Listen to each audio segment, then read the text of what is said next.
Platform 2 movie की कहानी की शुरुआत में हम बहुत सारे बच्चों को एक यूनिफॉर्म पहन के पिरामिड के चारों ओर घूमते हुए देखते हैं और वो सारे लाइन में लगकर एक स्लाइड में खेलते रहते हैं। ये बच्चे आराम से डिसिप्लिन्ड वे में अपने बारी का इंतजार करते हैं और स्लाइड करते हैं। वहीं सीन चेंज होकर कुछ लोगों को दिखाता है जो अपने फेवरेट खाने के बारे में बता रहे थे। ये लोग अलग अलग एथनिसिटी के थे और उनमें से एक आदमी जिसका नाम जामियातिन है और इसे हम पूरे वीडियो में जैम कहेंगे, वो कहता है कि मुझे हर रोज पिज्जा चाहिए वरना मैं बहुत अपसेट हो जाऊंगा। अब सवाल करने वाले पूछते हैं कि तुम कितना अपसेट हो जाओगे, जिसके जवाब में वो कहता है कि मैंने अपने घर को जलाने की कोशिश करी थी एक बार। मतलब दोस्तों, ये आदमी पिज्जा ना मिलने पे बहुत ही खतरनाक रूप ले सकता है। इनफैक्ट पहले तो इसने एक बार अपने पेरेंट्स को भी जलाने की कोशिश करी है। खैर, यहाँ सभी लोगों से ये पूछा जाता है कि आप कोई सामान अंदर ले जाना चाहते हैं, जिसपे लोग अलग अलग जवाब देते हैं। अब सीन शिफ्ट होकर एक वर्टिकल टनल को दिखाती है जिसपे अलग अलग फ्लोर्स या लेवल्स बने होते हैं और जैम एंड पेरेम्पुआ, जिसे हम पर कहेंगे, वो 24 लेवल पे होते हैं। सभी लोगों का इस पिट में पहला दिन होता है और इस पिट को कहा जाता है VSMC,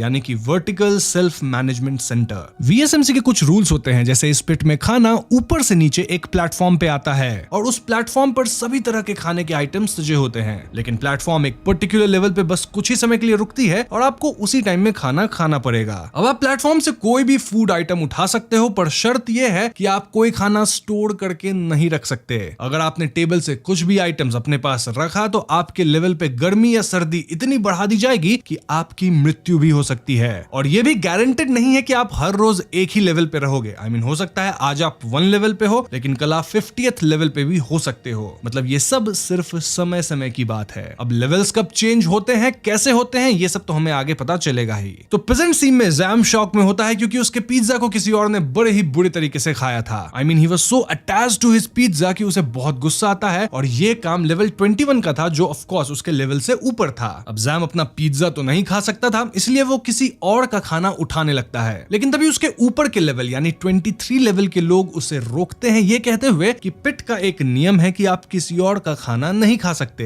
ये ऑफिशियल एडमिनिस्ट्रेशन का कोई नियम नहीं था, बस काइंड ऑफ एक अनरिटन रूल था जो पिट के लोगों ने आपस में रखा हुआ था ताकि खाना लास्ट लेवल तक पहुंच पाए और सारे लोग खाना खा सके। अगर ऐसे इंटरनल रूल्स नहीं रखे जाएंगे तो सभी लोग भूखे मरेंगे, सिर्फ ऊपर वाले बचेंगे। अब जैम कहता है कि लेवल 21 का क्या, उसने तो मेरा खाना खा लिया है ना, तो तुम तुम्हारे अनसेट रूल उस पे क्यों नहीं लागू करते। इस पे लेवल 23 के लोग कहते हैं कि हम उसे कल देख लेंगे, लेकिन तुम चेन को मत तोड़ो क्योंकि इससे पूरा फूड डिस्ट्रीब्यूशन सिस्टम ही खतरे में आ सकता है। वो दोनों कहते हैं कि अगर अभी तुमने दूसरे का खाना खाया तो वो लोग किसी और का खाना खाएंगे और ये चेन डिजास्टर बन जाएगा, जिससे लोग टेबल से कुछ भी खा लेंगे और नीचे के लेवल वालों को कुछ खाने को मिलेगा ही नहीं। इससे पूरा chaos मच जाएगा जो हमारे शांति के खिलाफ है। तो हाँ, थोड़ा सा आर्ग्यूमेंट होने के बाद भी जैम नहीं मानता। तब उसके फ्लोर पे पर उसे रोकती है सेइंग कि तुम मेरा खाना शेयर कर लो लेकिन दूसरों का खाना मत खाओ। इस पे जैम मान जाता है और दोनों पर का खाना शेयर करके खाते हैं। अब दोस्तों, यहाँ मैंने नाम को जानबूझ के शॉर्ट कर दिया है, वरना बड़े बड़े नाम होते हैं तो कंफ्यूजन ज्यादा क्रिएट होती है। एनीवेज, जो लोग पिट के नियम नहीं मानते थे और प्लेटफॉर्म से दूसरे का खाना खा लेते थे, उसे ये लोग बारबेरियन बुलाते थे। बारबेरियन यानी ऐसे लोग जिसे समाज के कायदे के बारे में पता ना हो और जो इस पिट में नियम कानून बनाए रखते थे, उन्हें पिट के लोग लॉयलिस्ट यानी कि वफादार कहते थे। अब यहाँ में पर की बैक स्टोरी बताई जाती है जिसे कहानी में अलग अलग मोमेंट से प्रेजेंट किया गया है, लेकिन मैं इसे एक साथ ही एक्सप्लेन कर रहा हूँ जिससे आप सभी को ये समझने में प्रॉब्लम ना हो। तो बात ये थी कि पर is a famous artist. She was in love with a man जिसका एक छोटा बच्चा भी था।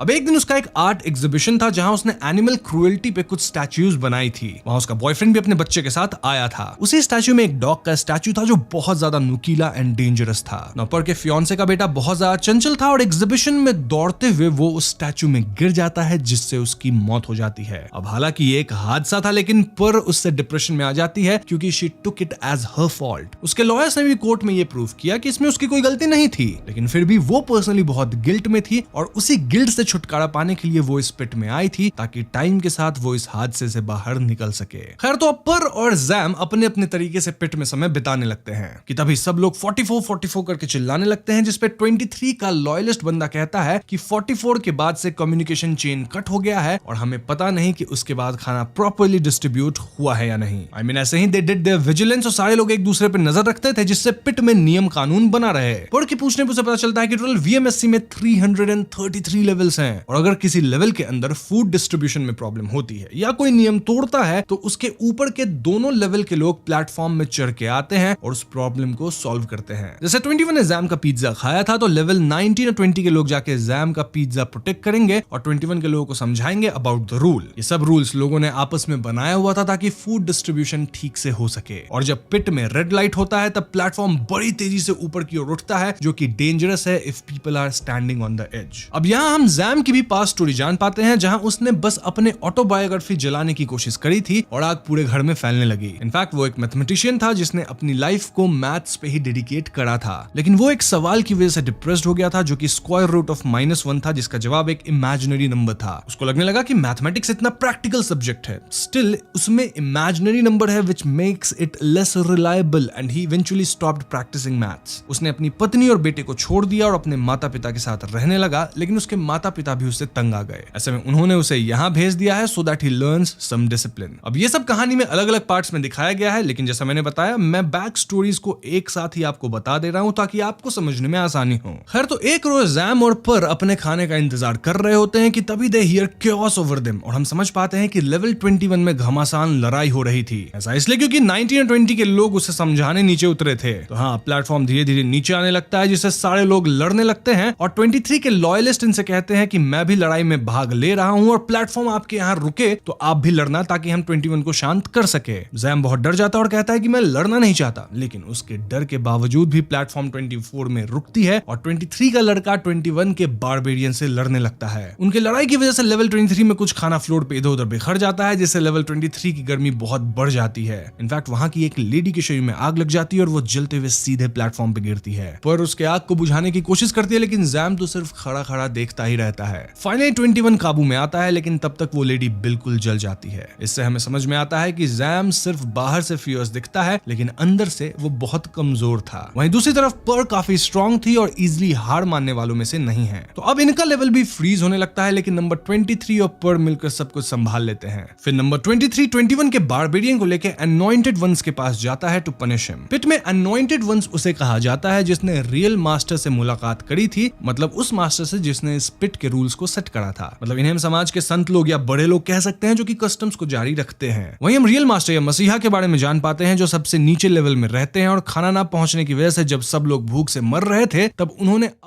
शरीर के मांस को काटकर भूखे लोगों को खिलाया था, और इसीलिए लोग उन्हें बहुत मानते हैं। जैम नंबर 23 पे गुस्सा होता है, saying कि 21 की गलती नहीं है, उसने रूल ब्रेक किया क्योंकि तुम लोगों के रूल्स काफी सख्त हैं और इसमें पर्सनल फ्रीडम है ही नहीं। ये सुन के नंबर 23 गुस्सा होकर कहता है कि फ्रीडम का मतलब कुछ भी खाना या कुछ भी करना नहीं होता। हम समझ पाते हैं कि जैम रूल्स को ना मानने वालों में से है, वही most of the people in the pit rules को फॉलो करके चलते हैं। और जो लेडी जल गई थी ना, जैम उसको खाने की बात करता है आउट ऑफ कंपल्सन, क्योंकि किसी ने खाना खाया ही नहीं था। ऐसे में नंबर 23 कहता है कि नहीं, हम इन मांस को खाने में यकीन नहीं रखते। क्यों? क्योंकि मास्टर ने खुद के फ्लेश को काटकर सबको खिलाया था, ना कि दूसरे को मारकर उसका फ्लेश खाया था। और ऐसा कहकर नंबर 23 उस लेडी को नीचे फेंक देता है। लेकिन हम देखते हैं कि नीचे बिल्कुल लास्ट लेवल के बाद एक बड़ा सा रेड वॉइड था और वहां बहुत सारे कैनिबल्स रहते थे, इंडिकेटिंग कि लोगों को कुछ ना मिलने पे वो लोग वहां कैनिबलिज्म पे ही डिपेंडेंट हैं। खैर, तो अगले दिन जब प्लेटफॉर्म खाना लेके आती है तब नंबर 23 कुछ खाने को टॉयलेट में फ्लश करने लगता है, सेइंग कि हम मरे हुए लोगों के खाने को फेंक देते हैं ताकि किसी भी कॉमरेड का डेथ व्यर्थ ना जाए, और इससे हम इंश्योर करते हैं कि किसी को ज्यादा या कम खाना ना मिले।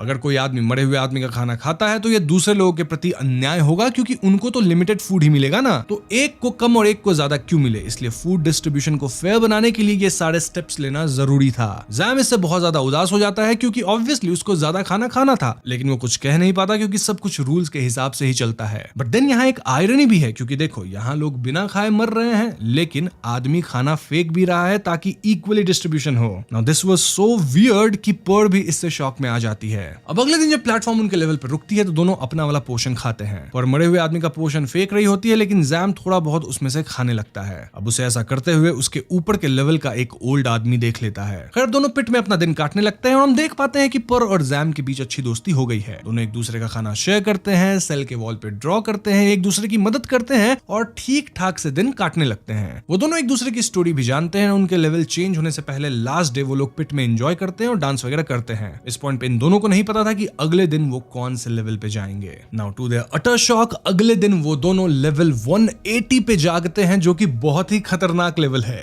क्यों? क्योंकि 180 बहुत नीचे है, वहां तक खाना बचेगा नहीं, रूल्स लागू होंगे कि नहीं किसी को नहीं पता। दोनों काफी टेंशन में होते हैं और उनके ऊपर 179 वाले उनसे उनका डिश पूछते हैं। उनके नीचे वाले लोग तो बिल्कुल पागल से हो गए थे, क्योंकि उन्होंने बहुत टाइम से कुछ खाया ही नहीं था। बेसिकली हालत इतनी खराब थी कि प्लेटफॉर्म में इनके लेवल पे आते आते कोई खाना बचता ही नहीं था। ऐसा कई दिनों तक चलता है और जैम पागल होकर अपने हाथ को ही जलाने लगता है, जिसको पर रोकती है और उसे हिम्मत बांधती है। जैम को खून की उल्टी हो जाती है, इंडिकेटिंग कि वो बहुत ज्यादा बीमार हो चुका था। तभी हम एक कटे हुए मृत शरीर को नीचे गिरते हुए देखते हैं, जिसको अनवांटेड वंस ने सजा दी थी क्योंकि ऑब्वियसली उसने कोई रूल ब्रेक करा था। अब लेवल 169 की लेडी उन्हें यह बताती है कि पिछली बार लेवल 24 में किसी आदमी ने मरे हुए लोगों का खाना चुरा के खाया था, जो कि ऑब्वियसली जैम की बातें करते हैं, लेकिन उन्हें पता नहीं था कि जैम ही 24 वाला है जो कि नीचे है। पर यहाँ कैसे भी बात को संभाल लेती है, लेकिन जैम अब डर चुका था क्योंकि he is soon going to be punished. लेकिन पर उसका हिम्मत बांध के रखती है। रात को जैम अपने बेड से उठता है और वो अपनी लाइफ को याद करके बहुत उदास होता है। हम देख पाते हैं कि वो अब हिम्मत हारने लग गया था। उसे फील होता है कि उसने लाइफ में बहुत मिस्टेक्स करी हैं और उसे कोई भी नहीं चाहता है। ना ही उसके पेरेंट्स उसको चाहते हैं, ना ही उसके बच्चे उसको चाहते हैं। इसलिए फाइनली वो आग लगा देता है और नीचे कूद जाता है। Now, this incident was heartbreaking for Per. अब जैम के नीचे गिरते ही लोग आनंद मनाने लगते हैं और हम तभी अनॉइंटेड वंस के पूरे ग्रुप को देख पाते हैं। यहाँ अनॉइंटेड वंस की आंखों में पट्टी लगी थी, इंडिकेटिंग कि वो देख नहीं सकते। Now, अगले दिन पर की आंख लेवल 51 में खुलती है और इस बार वो एक लड़की के साथ लेवल शेयर कर रही थी। उस लड़की का नाम सहाबत होता है। उस लड़की का लेफ्ट हैंड कटा हुआ होता है और वो पर से ज्यादा बातें नहीं करती। तभी उनके लेवल पे प्लेटफॉर्म आके रुकती है, लेकिन न्यू कमर्स ने रूल्स को फॉलो नहीं करा था और सहाबत के प्लम्स बिल्कुल खराब हो चुके थे। ऐसे में सहाबत अपना मील स्किप कर देती है। अब पर को यहाँ लग रहा था कि सहाबत एक न्यू कमर है and she is still learning about the rules of the pit. Now 54 level पे एक बारबेरियन था जो दूसरे का खाना खा रहा था और as per the rules 52 and 53 की जिम्मेदारी थी कि वो लोग मिलकर उस बारबेरियन को पैसिफाई करें। लेकिन पर जो कि लेवल 51 पे थी वो भी इनके साथ जाना चाहती थी। पर का मानना था कि ऊपर के फ्लोर्स के सभी लोगों की रिस्पॉन्सिबिलिटी है कि वो अपने से नीचे लेवल के लोगों के बीच रूल्स इन्फोर्स करके रखे ताकि फूड डिस्ट्रीब्यूशन सिस्टम फेयर हो पाए। अब अगली सुबह देखते हैं कि एक औरत का कटा हुआ शरीर पिट के नीचे गिर रहा था। ये काम किसी और का नहीं बल्कि अनॉइंटेड वन के जस्टिस सिस्टम का था और उसे लोग दागिन बाबी कह के बुला रहे थे। और ये वही आदमी था जिसको हमने पिछले सीन में आंखों पे पट्टी बांधे देखा था।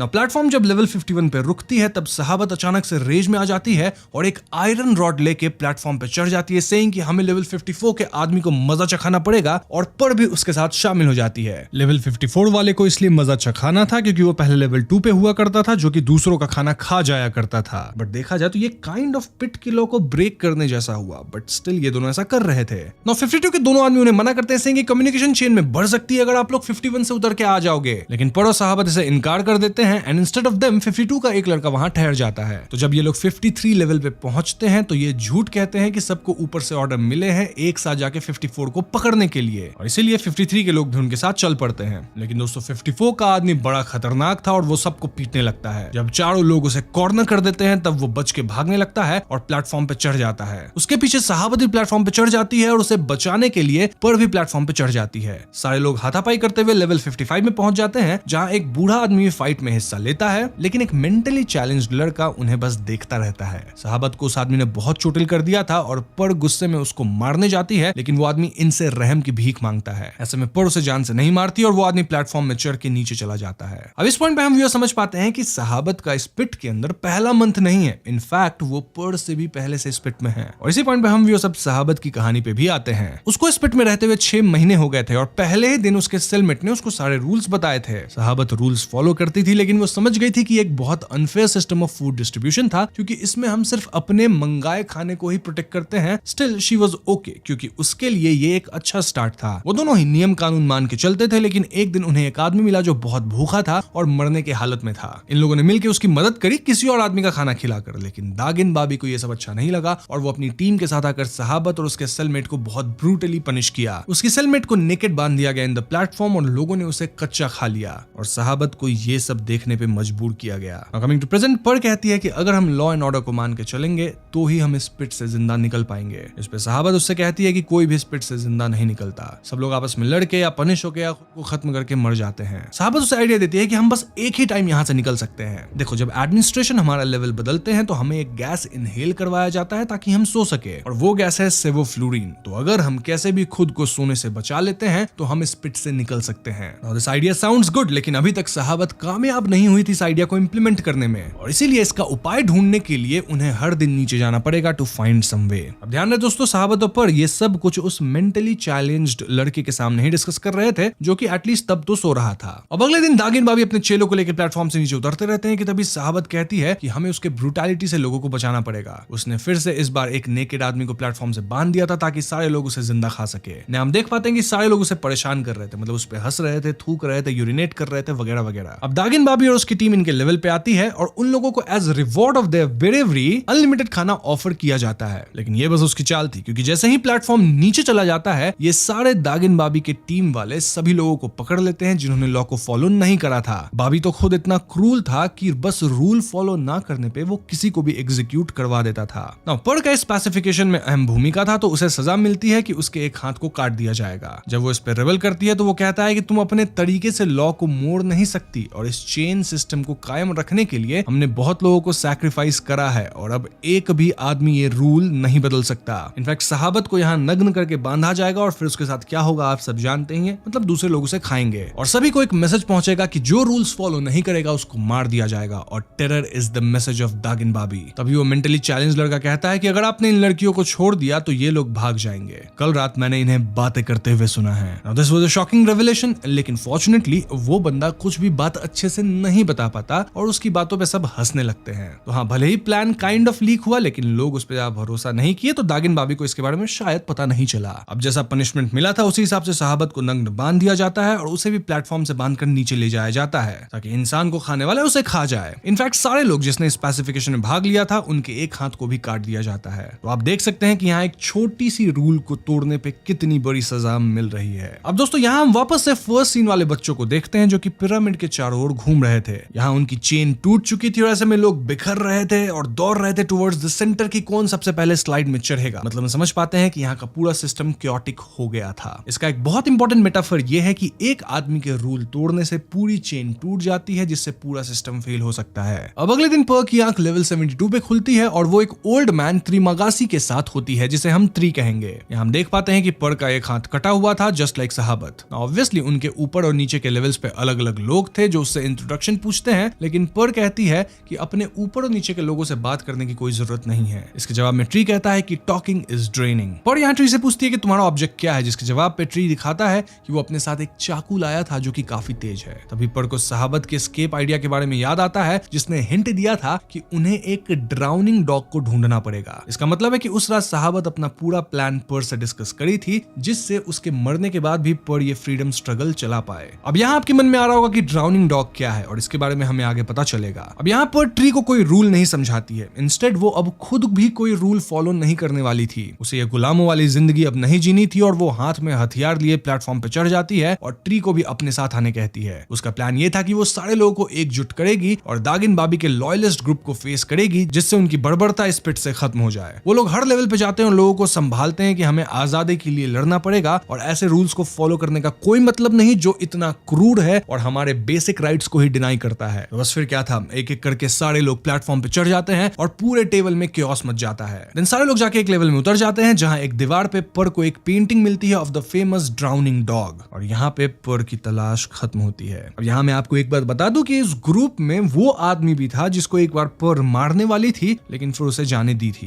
खैर, तो अब सारे कॉमरेड्स मिलके उसी फ्लोर में समय बिताने लगते हैं क्योंकि इन्हें मालूम था कि अगले दिन दागी बाबी और उनकी गैंग इन पे हमला जरूर करेगी और ये लोग आज के दिन अपनी आजादी को एंजॉय करेंगे। सारे लोग नाच गाना करके वहीं पे सो जाते हैं और अगले दिन जब उनकी आंख खुलती है तब वो दागिन बाबी और उनकी टीम को अपने फ्लोर पे आता हुआ पाते हैं। ये लोग प्लेटफॉर्म का सारा खाना टॉयलेट में फ्लश करके आ रहे थे ताकि इन रेबल्स को कोई खाना ना मिले और अब हम एक झड़प तो जरूर देख पाएंगे between the loyalists and the rebels. लेकिन दागिन बाबी उनसे एक फ्लोर पहले ही उतर जाता है। देन सबको कहता है कि हर रोज यहाँ तक मैं खाना नहीं पहुंचने दूंगा और जब तुम लोग बिना खाने के तरफ जाओगे, कमजोर हो जाओगे, तब मैं आऊंगा तुम सबको मारने। ऐसे में कुछ रेबल्स पूछते हैं कि हमारे नीचे भी तो कई लोग हैं, क्या तुम उन्हें भी स्टार्व करके मार डालना चाहते हो, क्योंकि गलती तो सिर्फ हमारी है, उनकी नहीं है। इस पे बाबी कहता है हाँ, लॉ एंड ऑर्डर को मेंटेन करने के लिए लोगों की बलि चढ़ना जरूरी है। नाउ बाबी यहाँ कहता है कि अगर तुम लोग सरेंडर कर लो तो मैं ऐसा कुछ नहीं करूंगा, लेकिन लोग सरेंडर करने को तैयार नहीं होते हैं। अब यहाँ कुछ लोग डर के प्लेटफॉर्म पे चढ़ के नीचे चले जाते हैं क्योंकि उन्हें लॉयलिस्ट को फेस नहीं करना था, क्योंकि ऑफ कोर्स लॉयलिस्ट उन लोगों को बहुत बुरी तरह से टॉर्चर करते हैं जो लोग उनके रूल्स के खिलाफ जाते हैं। तो ऐसे में बचे खुचे लोग दिन प्रतिदिन उसी लेवल पे रह रहे थे और अगर इनमें से कोई मरता था तो उसको ही पका के बाकी लोग खाते थे, लेकिन पर ऐसा नहीं कर पाती। एक रोज वो उस पेंटिंग को अपने शर्ट के अंदर घुसा लेती है और सारे लोग दागिन बाबी से भिड़ जाते हैं। पूरे फ्लोर में एक भयानक संग्राम होता है और लॉयलिस्ट्स एंड रेबल्स आपस में बहुत मारकाट मचाते हैं, लेकिन पर के पीछे वही आदमी लग जाता है जिसको उसने छोड़ दिया था। वो पूछता है कि पेंटिंग इतना जरूरी क्यों है, और ये कहकर वो पर को चोक करने लगता है क्योंकि उसको उसका प्लान जानना था। यहाँ पर बिल्कुल कॉर्नर्ड हो चुकी थी, लेकिन तभी ट्री उसे अपना चाकू पकड़ा देता है जिससे वो उस आदमी को मार डालती है। फ्लोर के सारे लोग, वेदर इट्स द लॉयलिस्ट्स और द रेबल्स, सभी मर जाते हैं, लेकिन यहाँ पर और ट्री दोनों बचते हैं। दागिन बाबी भी मरने के हालत में होता है और तभी पर उसके पास आकर उसे टॉन्ट करते हुए कहती है कि मैं काम करती हूँ, तुम्हारे जख्मों को भर के मैं तुम्हें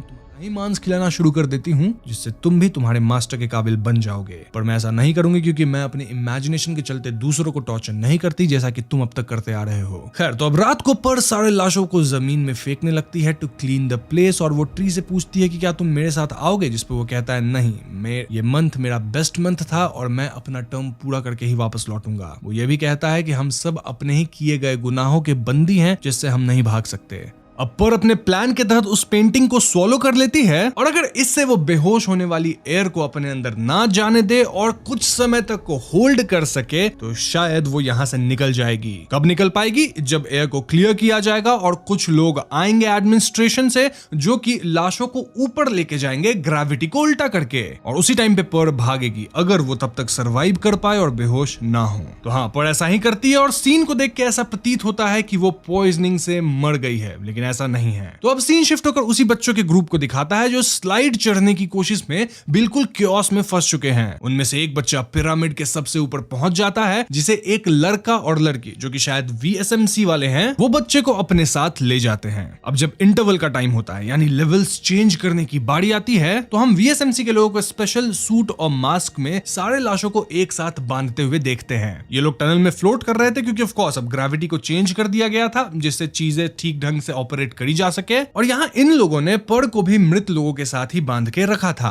अब पर जाग जाती है एंड टू हर शॉक वो देखती है कि ये लोग लाशों को ऊपर नहीं ले जाते बल्कि ये तो लाशों को नीचे फेंक देते हैं। आई मीन लेवल 333 के भी बाहर, और पर के बाहर निकलने का कोई आइडिया अब कारगर नहीं होगा। पर कैसे भी खुद को आजाद करती है और 333 में बेड के नीचे छिप जाती है। यहाँ वो देखती है कि कुछ एडमिनिस्ट्रेशन वाले लेवल 333 में एक छोटे बच्चे को सुला रहे हैं, और दोस्तों ये वही बच्चा है जिसे पिरामिड से चुना गया था। पर को अब अपना पास्ट याद आता है जब वो अपने फियांसे के बच्चे को नहीं बचा पाई थी, इसीलिए वो इस बच्चे को पिट से आजाद करने का डिसाइड करती है। वो इस चक्कर में यहाँ से निकलने की कोशिश करती है लेकिन उसका सर टकरा जाता है, यानी कि वो चोटिल हो जाती है, and this is a very defining moment. क्यों, वो मैं आगे बताऊंगा। खैर, तभी वो एक विजन देखती है जिसमें हम प्लेटफॉर्म 1 के किरदार गोरेंग को टेबल पे बैठा हुआ पाते हैं। अब गोरेंग कौन है इसके बारे में हम इसी वीडियो के अंदर बात करेंगे क्योंकि यहीं पे हम प्लेटफॉर्म 1 को भी एक्सप्लेन करने ही वाले हैं। खैर, तो इसी विजन के बाद हम पर को प्लेटफॉर्म पे जागते हुए देखते हैं जो अब 333 से नीचे जा रही थी टुवर्ड्स द वॉइड, और वो बच्चा भी टेबल पे पड़ा हुआ था। ये जगह ब्लू कलर के लाइट से घिरी होती है जहां बहुत सारे लोग उसे स्मेल करने लगते हैं। तभी वहां एक लेडी पर से कहती है कि इस बच्चे को आप ऊपर जाने दो, इसके पास एक चांस है लेकिन आपका चांस ओवर हो गया है।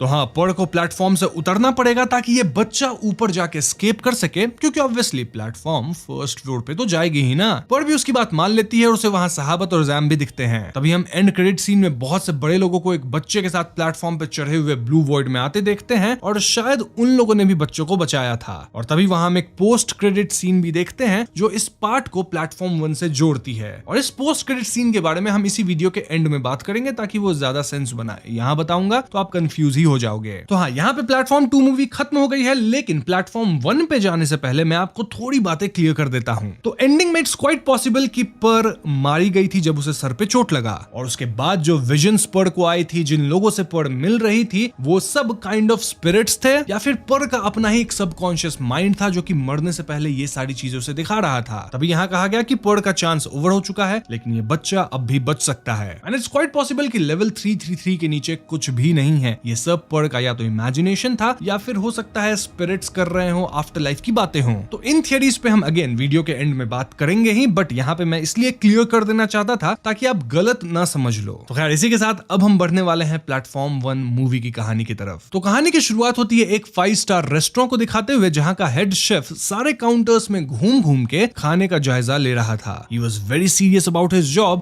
और वो एक एक चीज बड़ी बारीकी से चेक करता है। वो देखने में काफी गंभीर किस्म का होता है, और क्योंकि हमने प्लेटफॉर्म 2 पहले ही देख रखा है तो हम जानते हैं कि ये रेस्टोरेंट VSMC यानी पिट के लोगों के लिए खाना बनाने का काम करती है। अब सीन चेंज होकर लेवल 48 पर आती है जहां हम गोरेंग नाम के एक आदमी से उसे मिलते हैं। वो अपना रूम ट्री के साथ शेयर कर रहा था। गोरेंग का आज पिट में पहला दिन था और ट्री उसे बताता है कि हमारा खाना वही होगा जो कि ऊपर वाले लेवल्स ने छोड़ दिया होगा। अब अगर आपको याद हो तो प्लेटफॉर्म 2 के अंदर जिसका जो खाना होता था उसे मिलता था, यानी लोग दूसरे के खाने को नहीं छेड़ते थे। लेकिन अब यहाँ कहा जा रहा है कि वही खाना मिलेगा जो कि बचेगा, जिसको ऊपर वाले नहीं खाए होंगे। एंड दिस इंडिकेट्स कि फूड डिस्ट्रीब्यूशन सिस्टम जो था प्लेटफॉर्म 2 मूवी के अंदर अब वो पूरी तरह से कोलैप्स हो चुका है और लोग अब अपनी मन मर्जी से खाते हैं, जितना मन हो जो मन हो। मतलब अब लोग ये तक नहीं सोचते कि नीचे लेवल्स वाले लोगों को क्या मिलेगा और क्या नहीं। खाना खाओ, बर्बाद करो, जो मन है करो। अब गोरेंग यहाँ से पूछता है कि ये सब कैसे काम करता है, तो ट्री उसे बताता है कि ये डिपेंड करता है कि आप कौन से लेवल पे हैं। मतलब जितनी आपकी लेवल हायर होगी उतने आप लकी होंगे। ऊपरी लेवल पे आपको अच्छे खाने का एक्सेस मिल सकता है, लेकिन नीचे जाते जाते आपकी किस्मत बुरी होती चली जाती है और शायद आपको खाना ना मिले। अब गोरेंग नीचे वालों से बात करने जाता है तो वो कहता है कि अपने से नीचे वालों से बात मत करो और ऊपर वाले तुमसे बात नहीं करेंगे, जस्ट लाइक पर ने उसे गाइड किया था। और हमें पता चलता है कि 1 महीने बाद लेवल चेंज होते हैं। अब जब खाना इनके प्लेटफॉर्म पे आता है तो हम देखते हैं कि किस तरह से ब्रूटली खाने को बर्बाद किया गया था और एकदम तहस नहस करके रखा गया था। किसी ने अपना खाया हुआ जूठा छोड़ा था तो किसी ने प्लेट्स तोड़ के रख दिया था। बेसिकली प्लेटफॉर्म की हालत बहुत बुरी थी। गोरेंग ये देख के हैरान हो जाता है, मगर ट्री कुछ नहीं सोचता, वो उसी टेबल पर से खाना स्टार्ट करता है। ऑफ कोर्स गोरेंग का यहाँ पहला दिन था तो ये सब देख के उसकी भूख ही मर जाती है और वो खाने से इनकार कर देता है। लेकिन वो अपने साथ एक फ्रूट रखता है, सेइंग कि मैं बाद में खा लूंगा, क्योंकि उसे अब भी रूल पता नहीं था कि आप खाना नहीं रख सकते। ना हम देखते हैं कि ट्री खाना खाने के बाद टेबल पे थूक भी फेंक देता है, जिससे गोरेंग डिसगस्टेड फील करता है और कहता है कि क्या पता ऊपर के लेवल वालों ने भी ऐसा ही किया हो। इसके जवाब में ट्री कहता है कि ऑब्वियसली उन्होंने ऐसा किया होगा, मुझे फर्क नहीं पड़ता, जीने के लिए खाना खाना पड़ेगा। तभी इनके लेवल का टेम्परेचर बढ़ने लगता है और इस पॉइंट पे ट्री उसे रूल समझाता है कि तुम एप्पल को फेंक दो, सब ठीक हो जाएगा। अब यहाँ हम व्यूअर्स को गोरेंग के पिट में आने के पहले का इंटरव्यू दिखाया जाता है, जहाँ उसे बताया जाता है कि तुम पिट में आने के बाद उस अवधि तक वापस नहीं निकल सकते जितना का तुमने एग्रीमेंट साइन किया है। मतलब एग्रीमेंट में अगर लिखा है कि 1 साल तुम पिट में रहोगे तो 1 साल तुम्हें रहना ही होगा। यहाँ हम देख पाते हैं कि गोरेंग अपने साथ पिट में एक बुक लेके आया था। अब पिट में बैठे हुए गोरेंग बोर हो रहा था तो वो ट्री से पूछता है कि मैं अपने पिट में आने का कारण बताऊंगा और तुम अपना कारण बताओ। ट्री ये सोच के हैरान हो जाता है कि गोरेंग अपनी मर्जी से पिट में आया है, जबकि बाकी सारे लोग तो अपने गिल्ट या किसी टेरेबल हादसे से पीछा छुड़ाने आए थे।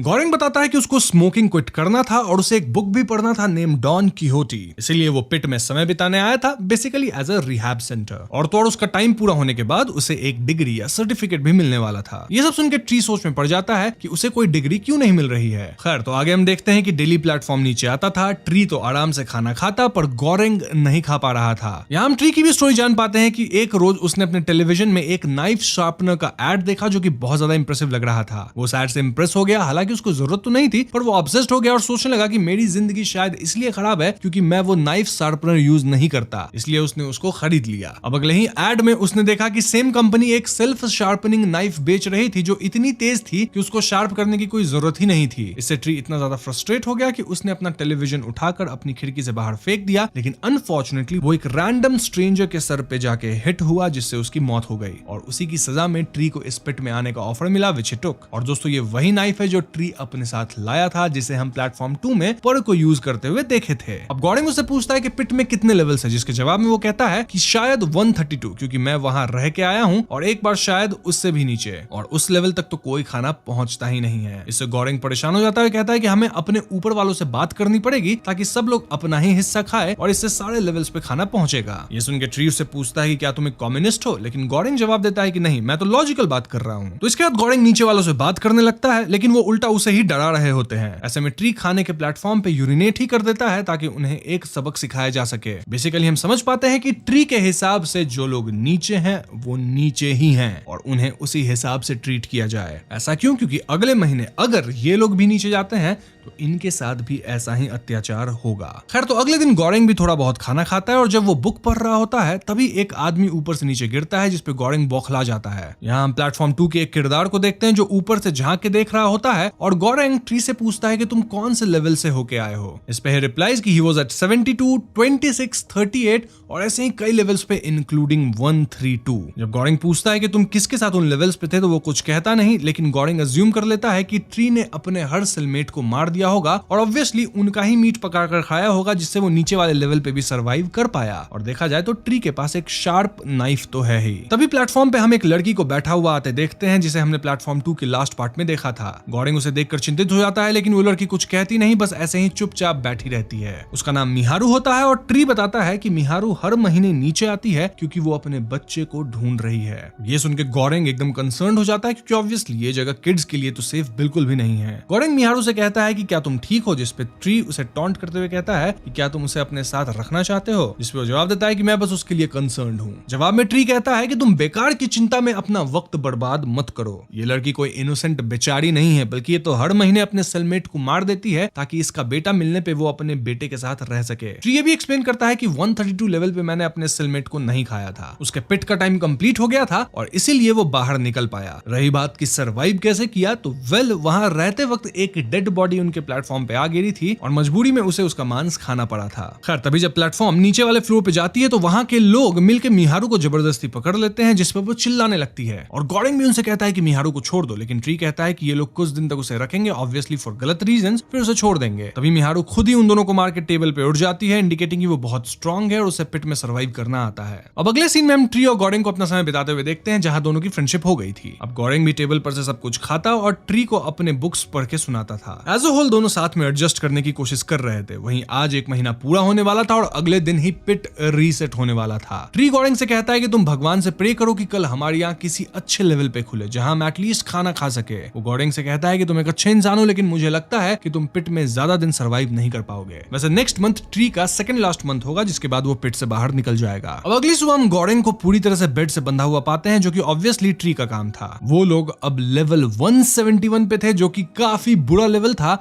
और शायद इसीलिए ट्री ने गोरेंग को बांध के रखा था, क्योंकि वो खाना ना मिलने पे गोरेंग को ही खाएगा। वो एक बड़ा डायलॉग मारता है विच गोज लाइक कि मैं जानता हूं कुछ समय बाद तुम भूख से पागल हो जाओगे, तो इस पिट में रहना इट्स नॉट गुड। मैं तुम्हें अभी नहीं मारूंगा, इनफैक्ट मैं पहले फास्ट करूंगा जितना पॉसिबल हो सके। वो गोरेंग को उसके डिश की एग्जांपल देता है, जो कि स्नेल से बनी एक डेलिकेसी थी। लाइक किस तरह ये डिश प्रिपेयर करने से पहले स्नेल्स को सॉल्ट में रखा जाता है, जिससे उसके अंदर का सारा वाटर निकल जाए। तो वैसे ही गोरेंग को यहाँ बांध के रखा जाएगा जब तक उसके अंदर से जीने की इच्छा ना चली जाए, और फिर ट्री से खाएगा, क्योंकि ऑफ कोर्स उसका सिर्फ 2 महीना बचा है और उसे किसी भी तरह 2 महीने सर्वाइव करना है। अब इंटरेस्टिंग बात यह है कि ट्री भी वही डायलॉग यूज कर रहा होता है जो उसने पर के मुंह से सुना था। I mean, वही सब डायलॉग जब पर दागिन बाबी को मार रही थी, वो वुंड्स वाला डायलॉग एंड ऑल। गोरेंग उसे कन्फ्रंट करता है कि वो स्ट्रेंजर जिसके सर पे तुम्हारा टीवी गिरा था वो एक्सीडेंटल डेथ हो सकता है, लेकिन अभी जो तुम कर रहे हो वो कत्ल है। ट्री यहाँ काउंटर करते हुए कहता है कि नहीं, हमारे ऊपर जो लोग हैं ना वो हमारे मौत के लिए रिस्पॉन्सिबल है, क्योंकि खाना यहाँ तक पहुंचता ही नहीं है। बेसिकली ट्री गोरेंग को बिस्तर पे ही बांध के रखता है। अब कई दिनों के बाद जब ट्री को खाना नहीं मिलता और गोरेंग भी लाश की तरह बेड पे पड़ा होता है, तो वो उसके थाई मसल को काटने लगता है। वो एक पीस काट भी लेता है कि तभी पिट में प्लेटफॉर्म पे चढ़ के मिहारू आ जाती है और वो ट्री के ही नाइफ से उसका गला चीर देती है और गोरेंग को फ्री करती है। फिर वो ये नाइफ गोरेंग को पकड़ाते हैं, जिसे गोरेंग भी रेंगता हुआ जाके ट्री को स्टैब कर देता है, जिससे उसकी जान चली जाती है। नाउ गोरेंग बेड पे ही लेटा होता है और मिहारू पास में ही ट्री को काट के खा रही होती है और वो एक बाइट गोरेंग को भी देती है, लेकिन गोरेंग तो भाई ये मांस खा नहीं सकता था, इसलिए वो कुछ भी नहीं खा पाता। सिर्फ मिहारू उसे अपना च्यू किया हुआ मीट खाने देती है, just like a mother bird जो अपने बच्चों को फीड करती है। अब अगले सीन में हम रेस्टोरेंट के हेड शेफ्स को सारे शेफ्स को डांटते हुए देखते हैं, क्योंकि अपेरेंटली एक डिश के अंदर किसी की बाल रह गई थी, जिससे उसके खाने की क्वालिटी खराब हो गई थी। वहीं ट्री की बॉडी लेवल पे पड़ी पड़ी सड़ रही थी और गोरेंग उसके बॉडी पे लगे कीड़ों को खा रहा था। ऐसा इसलिए क्योंकि ऑफ कोर्स इस लेवल तक तो खाना आता ही नहीं। यहाँ हम देखते हैं कि गोरेंग के अंदर ट्री को मारने का गिल्ट था, इसलिए शायद उसे ट्री की विजन्स भी आ रही थी। इन विजन्स में ट्री कह रहा था कि तुमने मुझ पे कोई दया नहीं दिखाई और अब तुमने मांस भी खाया है तो मैं तुम्हारे अंदर ही रहूंगा, अब मैं और तुम एक बराबर हैं। यहाँ गोरेंग को सपने भी आते हैं जहां वो मिहारू के साथ इंटीमेट हो रहा था। अब अगली सुबह जब गोरेंग की आंख खुलती है तो वो लेवल 33 पे था। जी हाँ दोस्तों, इस लेवल पे उसके साथ इमोगुइरी नाम की एक लेडी थी और उसके साथ इमोगुइरी का डॉग रामसेस भी था। वैसे मैं यहाँ से इमोगुइरी को इमो कहूंगा। दोस्तों इमो को हमने प्लेटफॉर्म 2 में देखा है, जो कि पर का इंटरव्यू ले रही थी and she was from the VSMC itself. गोरेंग का भी इंटरव्यू इमो ही ली थी, but the question here is कि वो इस पिट में क्या कर रही है। This also makes us think कि क्या VSMC वाले अपने स्टाफ्स को भी पिट में डाल देते हैं। अब गोरेंग इस लेडी को पहचान जाता है और तुरंत उसे पूछता है कि क्या तुम मुझे यहाँ से बाहर निकाल सकती हो। इसमें इमो कहती है कि तुम तो अपनी मर्जी से यहाँ आए थे ना, वैसे ही मैं भी अपनी मर्जी से यहाँ आई हूँ और मैं तुम्हें बाहर नहीं निकाल सकती। मोरोवर शी सेज कि यहाँ 200 लेवल्स हैं और गोरेंग कहता है कि यहाँ पे खाना एनफ नहीं है 200 लेवल तक पहुंचने के लिए। इस पे इमो जवाब देती है कि अगर सारे लोग बस वही खाए जो वो ऑर्डर किए थे तो खाना पूरे 200 लेवल तक पहुंच सकता है, लेकिन पिट में ऐसा हो पाना इजी नहीं है, ना ही ऐसा बाहर की दुनिया में भी हो पाएगा। बट थिंक अबाउट इट, अगर हम एकजुट होकर फूड डिस्ट्रीब्यूशन को फेयर रखें तो हम बच सकते हैं। अगर हम अपने अंदर सुधार करें तो बाहर चेंज आ सकता है। और इस पे गॉर्डन कहता है कि चेंज कभी भी अंदर से नहीं हो सकता। और ईमो मुस्कुराते हुए कहती है कि इसलिए तुम इस पिट में हो। खैर, तो अगले सीन में प्लेटफॉर्म लेवल 33 पे रुकती है और गॉर्डन अपना खाना खाने लगता है, लेकिन ईमो अपने पेट डॉग को खिलाती है, साथ ही वो 2 प्लेट तैयार करती है for the next person to eat. उसका अप्रोच ये था कि वो एक प्लेट में खुद खाएगी और दूसरे वाले प्लेट में नीचे के लेवल का आदमी खाएगा। वो आदमी भी देन सेम करेगा, जिससे पिट के सारे लोग खाना खा पाएंगे और कोई भूखा नहीं मरेगा। ये देख गॉरेंग उससे पूछता है कि क्या तुम्हारा डॉग किसी और का खाना खा रहा है। इस पे ईमो कहती है कि एक दिन मैं खाती हूँ, एक दिन मेरे हिस्से का खाना मेरा डॉग खाता है, इससे किसी और के साथ अन्याय नहीं होगा। अब क्योंकि ईमो एडमिनिस्ट्रेशन से थी तो वो बताती है कि इस पिट में 16 साल से नीचे के लोगों को अलाउ नहीं किया जाता, एंड दिस मींस कि इस पिट के अंदर कोई बच्चा नहीं है। इस पे गॉरेंग उलझन में पड़ जाता है, क्योंकि देखा जाए तो मिहारू फिर कौन से बच्चे को ढूंढ रही है। अब जब प्लेटफॉर्म नीचे जाती है तो ईमो नीचे वाले फ्लोर के आदमी से कहती है कि मैंने आपका प्लेट तैयार कर दिया है, प्लीज आप अपने प्लेट से ही खाइए और 2 प्लेट बना देना for the next 2 people to eat. अब ये सुनने में तो बड़ा अच्छा है, लेकिन ऑफ कोर्स लोग उसकी बात को नहीं मानते, उसकी बात पे कोई अच्छा रिस्पॉन्स नहीं देता। इनफैक्ट लोग अपनी मर्जी से खाना खाते हैं, उसे बर्बाद करते हैं, वगैरह वगैरह। गॉर्डन उससे कहता है कि यह आपका स्पॉन्टेनियस सॉलिडारिटी जिसका कोई मोल नहीं है, और तो और ये एडमिनिस्ट्रेशन की गलती है जो कि इस सिस्टम को इतने अनफेयर वे में चला रही है। ये सुन ईमो से कहती है कि अच्छा, तुम भी उन्हीं लोगों में से हो जो सारी गलतियां एडमिनिस्ट्रेशन के मत्थे मार देता है और खुद से कोई चेंज लाने की कोशिश नहीं करता।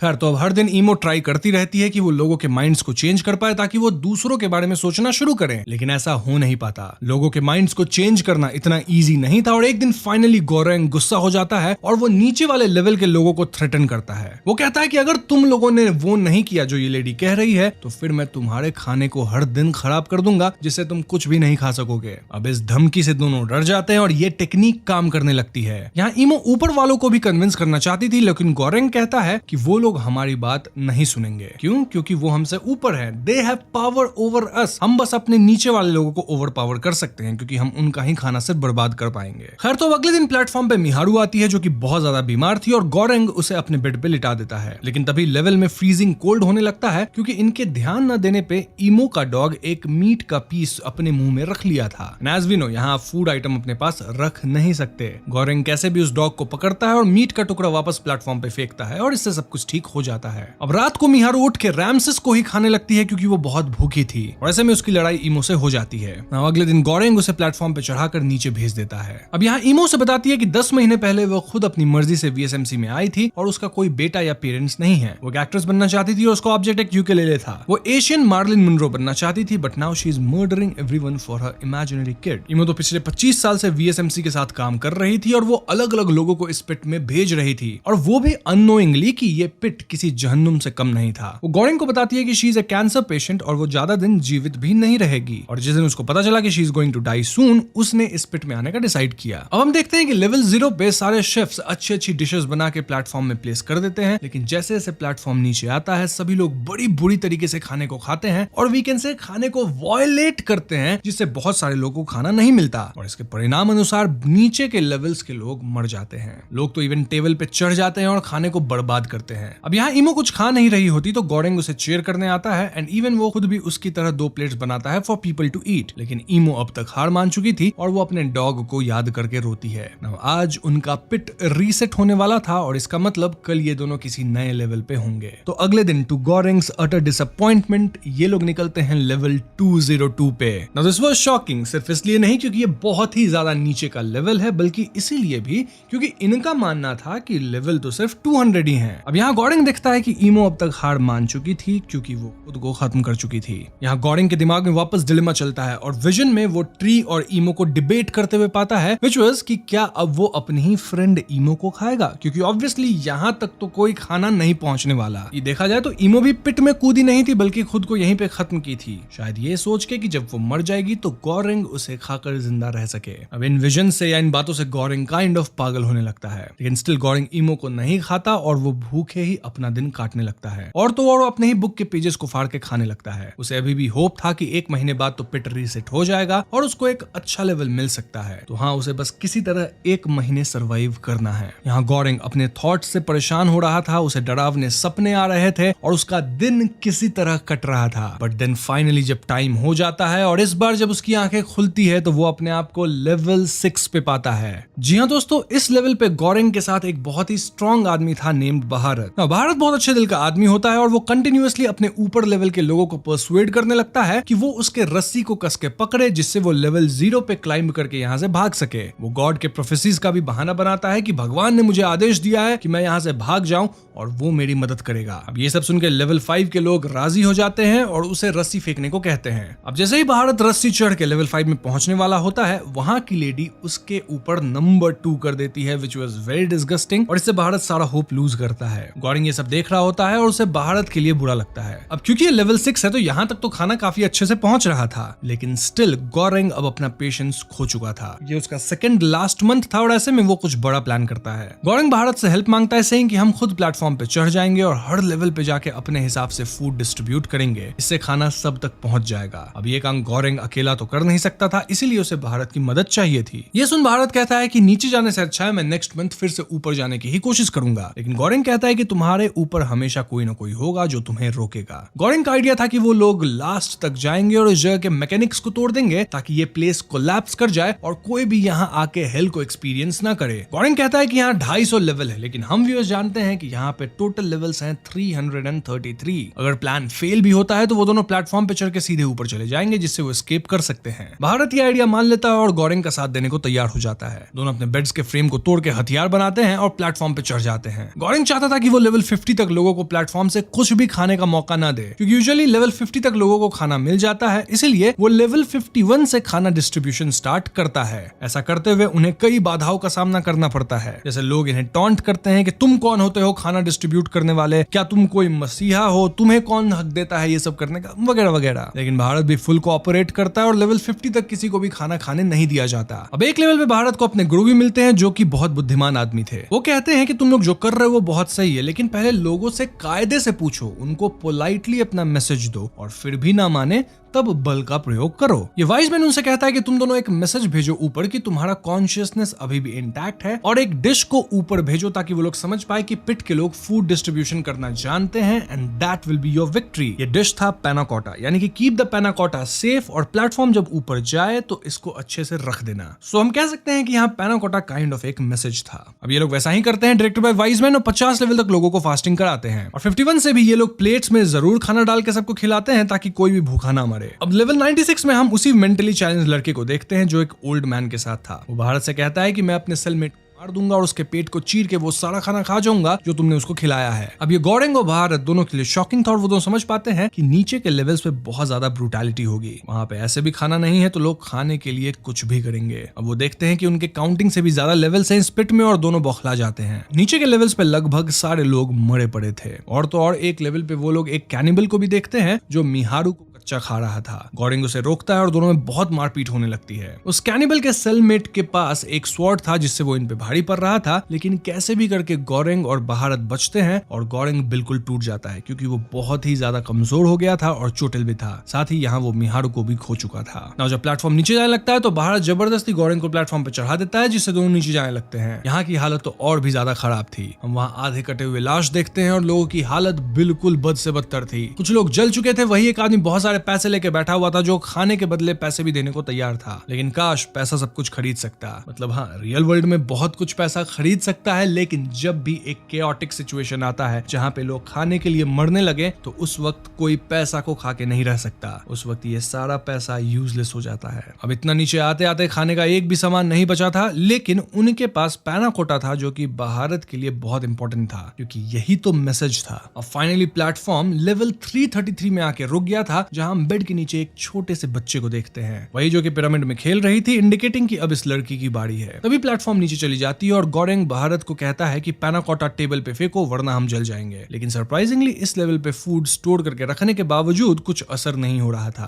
तभी बेड के नीचे से वो छोटी लड़की बाहर आती है और वो पैनाकोटा की तरफ देखने लगती है क्योंकि शायद उसे भूख लगी थी। भारत उसे पैनाकोटा नहीं देना चाहता था, लेकिन he gives up at last. वो एक अच्छा काम करता है और भूखे बच्चे को खाना खिलाता है। अब गोरिंग अपने हैलुसिनेशंस या विजन्स में वापस ट्री को देख देखता है जो उसे शाबाशी देता है कि लेवल 6 को छोड़ के वो लास्ट लेवल पे आया, which was a bold step, और भी कई बातें कहता है विच वाज अमेजिंग। लेकिन एक बात तो क्लियर थी कि मैसेज कोई खाने की वस्तु नहीं थी, बल्कि वो छोटी लड़की थी जिसे उन्होंने लेवल 333 पे ढूंढा था। तो अब गॉरिंग जब जागता है तो वो भारत को मरा हुआ पाता है, लेकिन अगले दिन वो उस लड़की को प्लेटफॉर्म में लेके बैठ जाता है और दोनों वापस ब्लू वॉइड में जाते हैं, ठीक वैसे ही जैसे पड़ गई थी। वहां उस वॉइड में ट्री उसका स्वागत करता है और कहता है कि तुम्हारी जर्नी खत्म हो गई है और अब तुम इस लड़की को ऊपर जाने दो क्योंकि शी इज द मैसेज। गॉरिंग भी समझ जाता है कि अब उस लड़की को उसकी कोई जरूरत नहीं है और वो उसे वहीं प्लेटफॉर्म पे छोड़ देता है। प्लेटफॉर्म बच्ची को लेकर ऊपर चली जाती है और यहीं पे प्लेटफॉर्म 1 की कहानी खत्म हो जाती है। तो एंडिंग में जो ये blue void and red void का सीन है, ये ऑफ कोर्स हम समझ रहे हैं कि आफ्टर डेथ का सीन है। इस पे हम थियरी सेक्शन में बात करेंगे, लेकिन उससे पहले हम प्लेटफॉर्म 2 के एंड क्रेडिट सीन को भी डिस्कस कर लेते हैं। तो प्लेटफॉर्म 2 का जो एंड क्रेडिट सीन था वो इसी लास्ट सीन का एक्सटेंशन है। बेसिकली जब ट्री और गॉरिंग ब्लू वॉइड में चलने लगते हैं तब पर गॉरिंग को देखती है और उससे पूछती है कि तुम यहाँ क्या कर रहे हो। यहाँ दोनों गले मिलते हैं, इंडिकेटिंग कि ये दोनों एक दूसरे को पहले से जानते थे। Now this bags a question कि इनका राज क्या था, ये दोनों एक दूसरे को कैसे जानते हैं। चलिए अब थियरीज के माध्यम से हम सब कुछ डिस्कस करेंगे। तो प्लेटफॉर्म 1 एंड 2 के अंदर इतनी हिडन मीनिंग्स है कि इसकी इंटरप्रिटेशन बहुत तरह से हो सकती है। मतलब यहाँ आप हजारों थियरीज बना सकते हैं, लेकिन मैं यहाँ बेसिक 4-5 थियरीज को डिस्कस करूंगा जो कि सबसे मजेदार थियरीज हैं। वैसे अगर आपके पास इससे बेटर थियरीज हो तो आप कमेंट सेक्शन में जरूर ऐड कीजिएगा। तो पहली थियरी के हिसाब से VSMC या फिर ये जो प्लेटफॉर्म था ये एक आधुनिक निर्माण था जहां लोगों को भेजा जाता था ताकि वो खुद के कॉन्डक्ट्स को सुधार सके। वो कैसी अपनी जिम्मेदारियों को समझते हैं और अपने पास्ट के गुनाहों का सजा काटते हैं, ये पिट वही रिप्रेजेंट करता था। जैसे कि यहाँ ऐसे लोग आते थे जिन्होंने जानबूझ के कोई गलती नहीं करी, लेकिन वो पास्ट में किसी की मौत का कारण जरूर रहे थे। ये पिट ऐसे ही लोगों को सुधारने का दायित्व लेता था, लेकिन अल्टीमेटली सारे लोग आपस में मार पीट करके को खत्म करके मर जाते थे, जिससे आज तक कोई भी पिट से जिंदा शायद नहीं निकल पाया था। अंत में गॉरिंग भी नहीं निकल पाता और उस बच्ची को बचाते बचाते उसकी भी मौत हो जाती है। और वो ब्लू वॉइड जो है वो आफ्टर लाइफ को डिपिक्ट करता है या फिर एक ऐसी जगह जहां पे मरने के बाद स्पिरिट्स आती है। तो हाँ, हम कह सकते हैं कि लेवल 333 के बाद एक्चुअली में कोई लेवल है ही नहीं। वहां कोई ब्लू या रेड वॉइड नहीं है, वो बस एक माइंड का सोच है या फिर एक ऐसी जगह जहां स्पिरिट्स मिलते हैं या फिर आफ्टर लाइफ। तो आप जो भी मानना चाहो मान सकते हो, बट या this is the first theory. Now second theory के हिसाब से VSMC एक सिनिस्टर ऑर्गेनाइजेशन है जहां लोगों को जानबूझ के डाला जाता है so that the administration can observe their behaviour. Basically ये कोई एक्सपेरिमेंट था जहां साइंटिस्ट लोगों के बिहेवियर को स्टडी करते थे कि कौन सा आदमी क्राइसिस की घड़ी में किस प्रकार से फाइट करता है। क्या वो खुद को मार लेता है या दूसरे को खा जाता है। बेसिकली इट्स अ वर्ल्ड जहां either you eat or you get eaten. या फिर कैसे डार्विन की theory survival of the fittest इन लोगों पे कारगर साबित होती है और उस बच्चे को बचाकर प्लेटफॉर्म तक पहुंचाना ही इनका मेन पैरामीटर होता है कि इंसान खुद कितना घायल चोटिल होकर भी दूसरों के बारे में सोचता है। तो हाँ, इन्हीं थियरीज को काइंड ऑफ एक्सपेरिमेंट से प्रूव किया जा रहा था। अब देखा जाए तो हर बैच में एक न एक ऐसा आदमी आता है जो कि बच्चे को सेफली प्लेटफॉर्म तक पहुंचा ही देता है और ये बच्चे भी बहुत ही ज्यादा मॉनिटर्ड वे में लैब में ही बनाए गए हैं, जिससे ये लोग रोते या पैनिक नहीं करते, बल्कि इतना सारा खून खराबा देखने के बाद भी सेलमेट्स के साथ कोऑपरेट करते हैं। सो या अगर हम सेकंड थ्योरी को समराइज करें तो ये बेसिकली एक एक्सपेरिमेंटल पिट या फिर प्लेटफॉर्म है जहां पे लोगों के बिहेवियर को ऑब्जर्व किया जाता है जिससे कुछ कंक्लूजन निकाला जा सके for the society. Moving on, हम बढ़ते हैं थर्ड थ्योरी की तरफ जो कि मोस्ट इंटरेस्टिंग थ्योरी है और मैं पर्सनली इसी थ्योरी में मानता हूं। तो ये जो दोनों फिल्म है यानी कि प्लेटफॉर्म 1 और 2 ये कंट्रीज के इकोनॉमिक सिस्टम को रिप्रेजेंट करती है। जैसे अगर हम प्लेटफॉर्म 2 की बात करें जहां पर की कहानी थी उसमें हम इजिली सोशलिज्म को राइज होते हुए देख सकते हैं कि कैसे पहले पहले लोग सिर्फ अपना ही खाना खाते थे और दूसरों को भी रूल में रहने के लिए प्रेरित करते थे। इससे काफी नीचे के लेवल्स के लोगों तक खाना पहुंचता था और कोई भी रूल ब्रेक नहीं करता था। लोग खुद से ही अच्छे से बिहेव करते थे जिससे सोसाइटी में शांति बनी रहती थी और अगर कोई रूल्स तोड़ता तो उसे प्रॉपर अथॉरिटी से सजा भी मिलती थी। बट सोच के देखो, एक सोसाइटी में सारे लोग एक जैसे तो नहीं हो सकते, इसलिए कुछ लोग पर्सनल फ्रीडम के लिए लड़ने लगते हैं। सोशलिज्म के लॉज भी बहुत ज्यादा स्ट्रिक्ट थे and they were more important than lives of people, जिससे लोगों के बीच रिबेलियन शुरू हो जाता है और सारे लोग स्ट्रगल में मारे गए। मतलब वहां दो ग्रुप बन गया था ना, वहां जो लड़ाई हुई थी उसमें कई लोग मारे गए थे। दिस इंडिकेट्स कि सोशलिस्ट कंट्रीज में ब्यूरोक्रेसी एंड सोसाइटल रूल्स इतने अत्याचारी हो जाते हैं कि लोग वहां जी ही नहीं पाते और धीरे धीरे पूरा सिस्टम कोलैप्स कर जाता है। फॉर एग्जांपल 1991 में यूएसएसआर डिसइंटीग्रेट हो गया था। अब ज्यादा स्ट्रिक्ट कानून की वजह से लोग टेररिज्म का सहारा लेने लगते हैं to maintain law and order और इससे सोसाइटी या एक देश में टेररिस्ट ग्रुप्स का भी जन्म होता है और ये ग्रुप्स यूजुअली सरकार के खिलाफ बगावत करती है। फिल्म में देखो, दागिन बाबी खुद को न्याय का मूर्त मानता था, लेकिन वो अत्याचारी था और लोगों पे हुक्म चलाता था। ये चीजें बिल्कुल भी सही नहीं थी, लेकिन दागिन बाबी के रूल में लोगों को खाना नीचे लेवल तक मिल रहा था। तो this might depict the rise of dictatorship, जो कि एक समाज के चलने के लिए अच्छा तरीका नहीं है, क्योंकि इससे लोगों की इंडिविजुअल राइट्स छिन जाती है। लेकिन उसके अपने प्रोज भी हैं, मतलब लोगों को चीजें बराबर सी मिलती है, but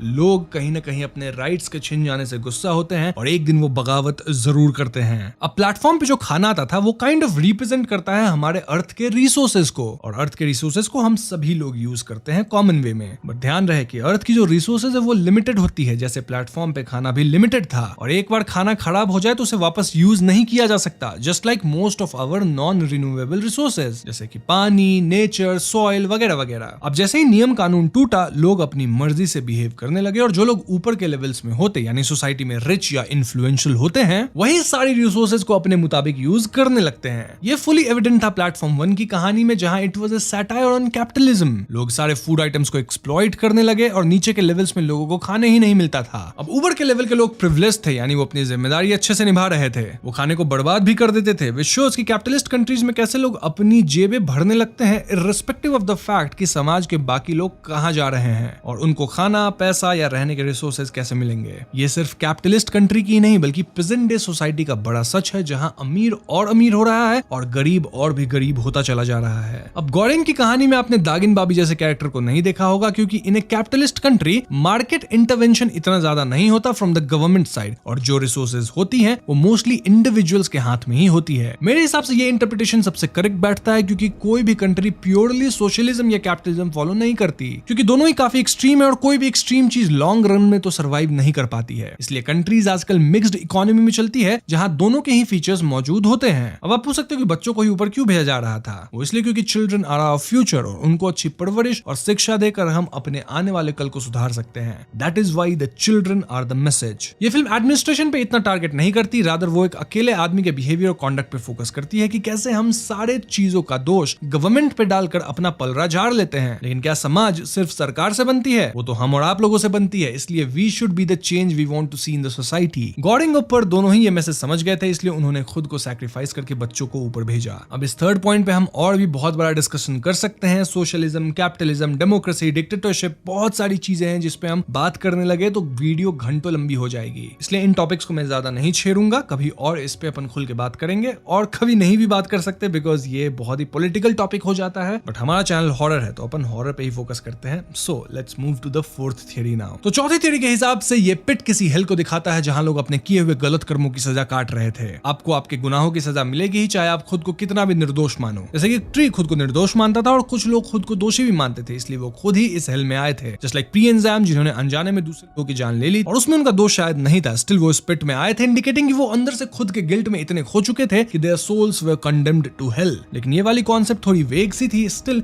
it gives us a good lesson, और वो ये कि लाइफ में मूव ऑन करना बहुत इंपॉर्टेंट है, वरना आप लाइफ जो कि एक गिफ्ट है उसे वेस्ट कर देते हैं। जब गलती आपकी नहीं है तो आपको खुद को फॉरगिव करना होता है, लेकिन जब आपकी गलती है तो आपको उसे मानना भी होता है। There is no point crying over spilled milk. अब प्लेटफॉर्म मूवी के अंदर 333 लेवल्स थे, यानी कि इसके अंदर कुल मिलाकर 666 कैदी थे। अब 666 शैतान का नंबर होता है, या फिर इसे नंबर ऑफ एंटी क्राइस्ट भी कहा जाता है। इसे कई लोग एंजल्स का नंबर भी मानते हैं। हेल, हेवन सबसे एसोसिएट किया जाता है। तो जैसा मैंने पिछली वीडियोस में कहा है, हम 666 पे एक डेडिकेटेड वीडियो बनाएंगे। यहाँ मैं इसे और एक्सप्लेन नहीं करूंगा। अगर वो वीडियो चाहिए तो आप कमेंट्स में जरूर बताना। तो ये तो थी कुछ थियरीज, लेकिन चलिए अब कहानी के कुछ इंटरेस्टिंग एस्पेक्ट्स पे भी बात कर लेते हैं। फॉर एग्जांपल प्लेटफॉर्म 2 के पोस्ट क्रेडिट सीन में हम देख पाते हैं कि गोरेंग और पर एक दूसरे को जानते थे, इनफैक्ट दोनों गले भी मिलते हैं। दिस डिपिक्ट्स कि गोरेंग ही पर का बॉयफ्रेंड था, जिसके बच्चे की मौत उसके स्कल्पचर की वजह से हुई थी। दोनों ही खुद को जिम्मेदार मानते थे, इसलिए वो इस पिट में आए थे। गोरेंग खुद को इसलिए जिम्मेदार मानता होगा क्योंकि वो अपने छोटे बच्चे को एग्जीबिशन दिखाने ले आया था, विच वाज रॉन्ग। और पर का तो आपको पता ही है कि वो क्या सोचती थी। इन द एंड दोनों ने एक एक बच्चे को ऊपर तक पहुंचाया था, और अब दोनों के मन में ही शांति थी, जिससे वो एक दूसरे को भी माफ कर पाए। ये थियरी इसलिए भी इतनी वैलिड लगती है क्योंकि गोरेंग के पास्ट में उसने किसी का खून नहीं किया है, ना ही उसके पास कोई बहुत बड़ा रीजन था पिट में आने का। मतलब कोई अपना सिगरेट छुड़वाने के लिए रिहैब में जाएगा प्रॉपर, थोड़ी इस पिट में आएगा। खैर जो भी हो, एंड में दोनों ने एक दूसरे को माफ कर दिया और वॉइड में रह गए। अब आपके मन में एक डाउट हो सकता है कि प्लेटफॉर्म 2 में हमने एकदम नीचे वाले लेवल पे कैनिबल्स को देखा था जो गिरी हुई बॉडीज को खाते थे। तो क्या गोरेंग, पर, ट्री ये सारे कैरेक्टर्स कैरेक्टर्स वो कैनिबल्स थे, तो मेरे हिसाब से ऐसा नहीं था, क्योंकि जब किसी की डेड बॉडी नीचे गिरती थी तो वो रेड वॉइड में गिरती थी जहां कैनिबल्स रहते थे, लेकिन ये सारे ब्लू वॉइड में थे, इंडिकेटिंग कि इनका रेल्म कुछ और था। ऐसे ही मैंने आपको बताया ही है कि लेवल 333 पे मोस्टली एंड था, उसके नीचे कोई और लेवल नहीं है, यानी कि ये जो ब्लू वॉइड है और रेड वॉइड है ये काइंड ऑफ हेल और हेवन को रिप्रेजेंट कर रहा है, आफ्टर लाइफ को। ब्लू वॉइड में ऐसे लोग थे जो कि अच्छे लोग थे, इन द एंड उनके साथ भले ही बुरा हुआ लेकिन वो अच्छे लोग थे, बच्चे को बचाए थे या फिर एक बहुत ही सीरियस वे में अपनी लाइफ को जिए थे। वहीं रेड वॉइड में कैनिबल्स या ऐसे ही लोग थे जो कि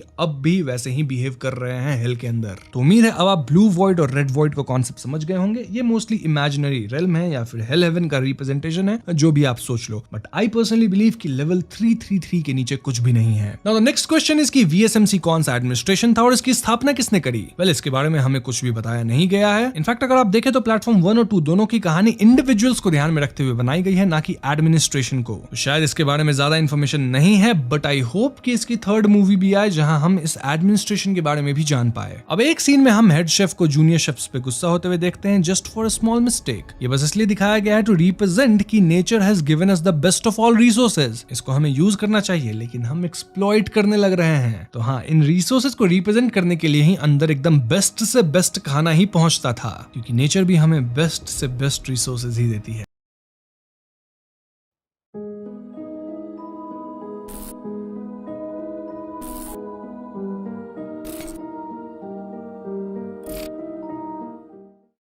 तो फिल्म के ओपनिंग सीन में हम जेसिका को देखते हैं जो कि मेन सिटी से दूर एक फार्म हाउस में अपने 2 छोटे बच्चों के साथ रहती थी, जिनका नाम लेनी और मेसन था। जेसिका अपना घर बेच रही थी क्योंकि जेसिका का काम अच्छा नहीं चल रहा था, साथ ही वो अपने पुराने ड्रग एडिक्शन प्रॉब्लम से जूझ रही थी। जेसिका एप्पल बटर बनाया करती थी और सीजन से पहले ही उसके कलेक्टेड एप्पल्स खराब हो गए थे, जिस वजह से उसे और लॉस का सामना करना पड़ा था। जेसिका फाइनेंशियली अनस्टेबल हो रही थी और उसे अपने बच्चों का अकेले ही ध्यान रखना पड़ रहा था, क्योंकि जेसिका का एक्स हस्बैंड रॉब एक ड्रग एडिक्ट था जो कि घर से बाहर ही रहा करता था और उसकी संगत भी बूढ़े लोगों के साथ थी। खैर, जेसिका अपना सामान वगैरह पैक कर रही थी और यहाँ हमें पता चलता है कि घर की कंडीशन भी कुछ ठीक नहीं बची थी। फ्लोर पर पानी लीक हो रहा था, विंडोज और डोर्स वगैरह भी जाम हो जाते थे, और स्पेशली स्टोर रूम की बात की जाए तो वहां का डोर बार बार अपने आप ही बाहर से लॉक हो जाता था। तो ऐसे ही एक बार जेसिका स्टोर रूम से कुछ सामान लेने जाती है जब स्टोर रूम का डोर अपने आप ही लॉक हो जाता है। ऐसे में जेसिका बहुत घबरा जाती है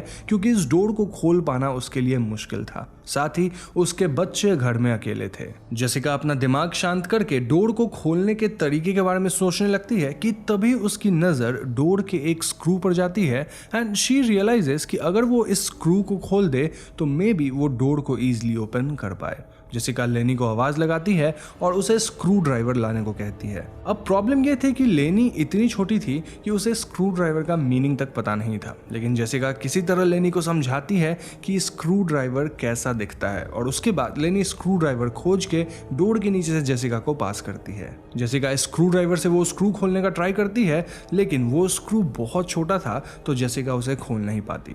जेसिका अपना फोन निकालकर 911 पे कॉल करने ही वाली थी कि तभी उसे घर में किसी के एंटर होने की आवाज आती है। जेसिका लेनी से पूछती है कि बाहर कौन आया है, जिस पर लेनी से रॉब, जी हाँ, जेसिका का एक्स हस्बैंड। रॉब जेसिका को स्टोर रूम से बाहर निकालता है, बट जेसिका यहाँ देखती है कि रॉब अपने एक दोस्त सैमी को भी अपने साथ लेकर आया था जो कि उसकी ही तरह एक ड्रग एडिक्ट था। अब ऑब्वियसली जेसिका इन दोनों को यहाँ देखकर गुस्सा होने लगती है और रॉब कहता है कि वो और उसका दोस्त कुछ दिन यहाँ रहेंगे क्योंकि वो लोग फाइनेंशियली ब्रोक हो चुके हैं। जेसिका रॉब को समझाती है कि उसे ड्रग्स छोड़ देनी चाहिए और उससे कहती है कि वो सैमी को लेकर यहाँ से चला जाए क्योंकि ये सब उनके बच्चों के लिए ठीक नहीं है। सैमी इन दोनों की बातें सुन लेता है और जेसिका से लड़ने लगता है। ऐसे में रॉब भी सैमी की ही साइड लेता है, जिसके बाद सैमी रॉब से जेसिका को वापस स्टोर रूम में ही बंद कर देने के लिए कहता है। रॉब जेसिका को खींचते हुए स्टोर रूम में डाल देता है और डोर को लॉक करने के बाद उस पर और भी वुडन लैच वगैरह ड्रिल कर देता है। जेसिका अंदर से रॉब को बस एक ही बात बोले जा रही थी कि वो बच्चों से दूर रहे, क्योंकि सैमी एक मोलेस्टर था, द वर्स्ट काइंड वाला, जो कि बच्चों तक को बुरी नजर से देखता है और जेसिका को अपने बच्चों के लिए डर लग रहा था। थोड़ी देर बाद बाहर से कोई आवाज नहीं आती, जिससे जेसिका को लगता है कि रॉब और सैमी बच्चों को लेकर यहाँ से चले गए हैं, बट तभी उसे लेनी की आवाज सुनाई देती है। जेसिका लेनी से कहती है कि वो घर के डोर्स एंड विंडोज को लॉक कर ले, क्योंकि सपोजिटली रॉब और सैमी यहाँ से जा चुके थे। इसके बाद जेसिका को अपने फोन का ध्यान आता है जो कि बाहर ही छूट गया था। जेसिका लेनी को किसी तरह वो फोन ढूंढने के लिए कहती है, लेकिन लेनी वो फोन नहीं ढूंढ पाती। जेसिका के लिए चीजें और भी डिफिकल्ट तब हो जाती है जब मेसन उठ जाता है, जो कि भूख लगने की वजह से रोने लग गया था। जेसिका अपना दिमाग शांत करती है और स्टोर रूम में सामान देखने लगती है, जहां उसे अपनी बनाई एप्पल जैम्स रखी हुई मिलती है। जेसिका खुद भी यही जैम खाती है और डोर के नीचे से लेनी और मेसन को भी यही जैम पास करती है। जेसिका को यहाँ बंद हुए रात हो जाती है और रात में लेनी डोर के पास आकर बैठ जाती है और वो जेसिका को बताती है कि उसे बाहर बहुत डर लग रहा है। जेसिका लेनी को समझाती है कि उसे अपने और मेसन का ध्यान रखना होगा जब तक कि वो बाहर नहीं आ जाती। अब नेक्स्ट मॉर्निंग भी जेसिका, लेनी और मेसन वही जैम खाकर अपना पेट भरते हैं, जिसके बाद जेसिका डोर ओपन करने के तरीका के बारे में सोचने लगती है। जेसिका रियलाइज करती है कि डोर को ओपन करना उसके लिए ऑलमोस्ट इम्पॉसिबल होगा। इसकी जगह अगर वो वुडन फ्लोर को तोड़कर नीचे से बाहर आ जाए तो शायद वो बाहर निकल सकती है। जेसिका लेनी से बाहर से एक आयरन रॉड खोजने के लिए कहती है, जो कि लेनी को नहीं मिल पाता, लेकिन लेनी जेसिका को स्क्रू ड्राइवर खोज के देती है और जेसिका इसी की मदद से फ्लोर को डिग करना शुरू करती है। जेसिका फ्लोर तोड़ते तोड़ते काफी थक जाती है और इतने में ही उसे पता चलता है कि लेनी ने मेसन को गिरा दिया है। जेसिका लेनी को समझाती है कि मेसन को कैसे होल्ड करना है और इसके बाद वो और तेजी से फ्लोर को तोड़ने में लग जाती है। कुछ देर बाद लेनी जेसिका को बताती है कि घर के बाहर कोई आया है और ये सुनकर जेसिका बहुत डर जाती है। वो लेनी को मेसन के साथ बेडरूम में छुप जाने के लिए कहती है और लेनी मेसन को लेकर ऊपर बेडरूम में चली जाती है। यहाँ मेन डोर से सैमी घर के अंदर एंटर करता है, जो कि स्टोर रूम के बाहर आकर जेसिका से पूछता है कि बच्चे कहाँ हैं। जेसिका सैमी की आवाज़ सुनकर डर जाती है, क्योंकि वो नहीं चाहती थी कि सैमी उसके बच्चों के पास भी जाए। इतने में सैमी को बेडरूम से लेनी की आवाज़ आती है और वो ऊपर जाने लगता है। जेसिका सैमी को बताती है कि रॉब ने उसे यहाँ लॉक करने के बाद उसे एक ड्रग का पैकेट दिया था और अगर वो उसके बच्चों को छोड़ देगा तो वो उससे वो ड्रग्स का पैकेट दे देगी। अब क्योंकि सैमी बहुत बड़ा ड्रग एडिक्ट था तो वो स्टेयर्स से वापस स्टोर रूम के बाहर आ जाता है। जेसिका सैमी से कहती है कि वो बहुत वीक हो चुकी है और इसीलिए वो डोर के पास नहीं आ सकती। ऐसे में सैमी को अपना हाथ अंदर उसके पास तक लाना होगा ताकि वो पैकेट उसे दे सके। सैमी डोर के नीचे से अपना हाथ अंदर पहुंचाता है और जेसिका स्क्रू ड्राइवर लेकर सैमी के हाथ को वहीं फ्लोर पर नेल कर देती है, जिससे सैमी भी अब डोर के बाहर ही फंस जाता है। सैमी दर्द से चीखने लगता है और जेसिका से कहता है कि रात को बहुत बड़ा स्नो स्टॉर्म आने वाला है, अगर वो यहाँ बाहर ऐसे ही अटका रहा तो उसकी डेथ हो जाएगी।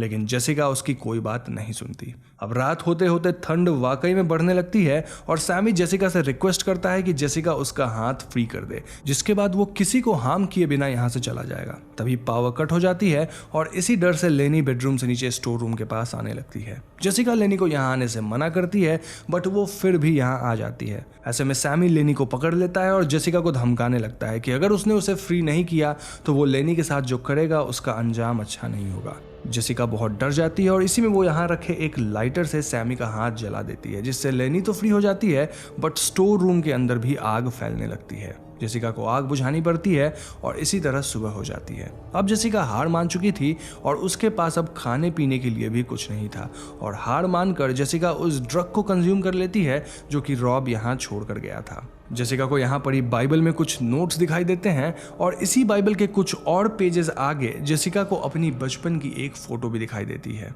बाइबल में कुछ पैसे थे और ये पैसे जेसिका के डैड रखा करते थे ताकि कभी जरूरत पड़ने पर जेसिका इन पैसों का यूज कर सके।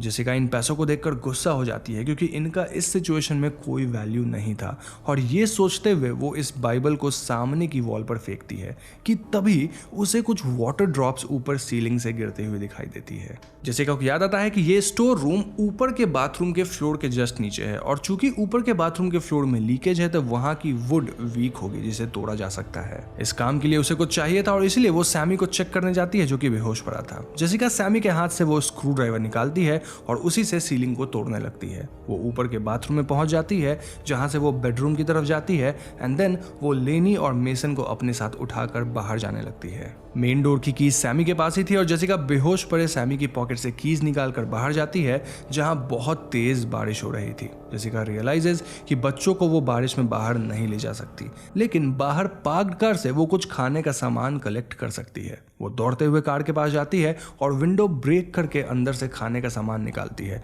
लेकिन रास्ते में ही वो सारा सामान भी गिर जाता है। जेसिका अंदर बच्चों को एक रूम में बिठाकर बाहर से खाना लाने जाती है, बट तभी हम देखते हैं कि सैमी मरा नहीं था और वो घर का मेन डोर अंदर से बंद कर देता है। जेसिका किसी तरह मेन डोर को तोड़कर अंदर आती है, जहां वो देखती है कि सैमी ने मेसन को अपने हाथ में ले रखा था और सैमी के दूसरे हाथ में एक चाकू था। सैमी को बस जेसिका से बदला लेना था, इसलिए वो मेसन को मारने जा रहा था। लेकिन तभी रॉब यहाँ जाता है, जो कि गन पॉइंट पर सैमी को मेसन को छोड़ देने के लिए कहता है। सैमी मेसन को छोड़ देता है, बट रॉब को लगता है कि सैमी ने उसके बच्चों के साथ कुछ बुरा किया है और इसीलिए वो सैमी को वहीं शूट कर देता है।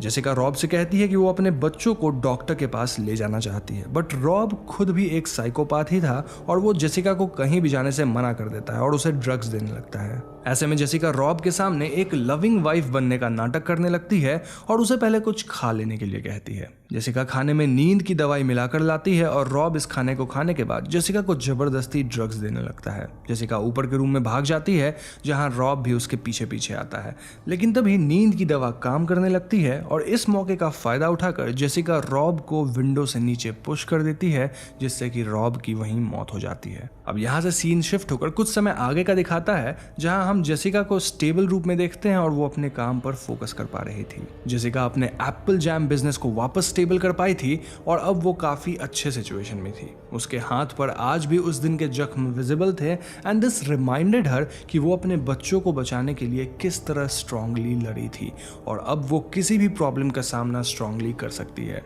इसी के साथ मूवी खत्म हो जाती है। तो दोस्तों, ये थी फिल्म की कहानी and this story was quite straight forward. Jessica जो कि अपने लाइफ में स्ट्रगल कर रही थी, वो अपने लाइफ को सुधारना चाहती थी, लेकिन उसके लिए उसे सिर्फ खुद से ही मेंटली लड़ना नहीं पड़ा, बल्कि सैमी और अपने हस्बैंड रॉब से भी लड़ना पड़ा। एट द एंड वो एक स्ट्रॉन्ग वुमन की तरह अपने प्रॉब्लम्स को फेस की and things worked out for